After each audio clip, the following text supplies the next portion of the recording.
tunapofanya yale tunayopenda kutendewa, inamaanisha ndani yetu yanatujia sisi.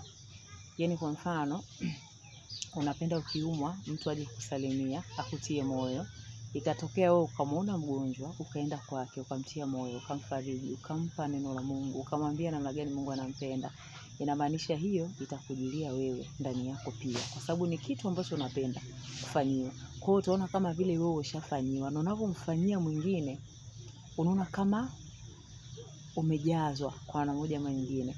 Ukiona kwamba wewe unapokuwa na shida unataka kuna mtu aje akwambie jambo, akwambie neno. Sasa wewe ukatoka ukamfuata mtu na ukampa neno kama hilo la faraja. Inamaanisha kwamba wewe unapokuwa unatoka unamfanyia mtu, hiyo pia inamsaidia yeye kuweza kuona kwamba okay, kumbe Mungu yupo. Mungu anatujali, Mungu anatupenda. Kuna wewe pia vile vile ndani yako inakujilia hiyo. Kuna hali fulani ya satisfaction, hali ya ridhiko inakuja ndani yako. Kwa tupende kufanya wema kwa watu. Tupende kufanya vile tunapopenda kutendewa. Mpende jirani yako kama nafsi yako. Kwa maana nafsi yako ukiipenda hutaiumiza.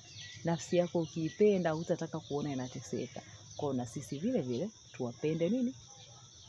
Majirani zetu. Tuwapende wenzetu. Kwa nini tuwapende? Mungu ni pendo. Yeye ashatupenda sisi. Hatujui ilikuwaje mpaka tukawepo hapa. Kwa hiyo kama hatujui ilikuwaje mpaka tukawepo hapa, hatuna budi kufanya yale tupasao kuyafanya kwa ajili ya utukufu wa Mungu mwenyewe. Watu wazidi kumjua Mungu kwa namna kubwa sana.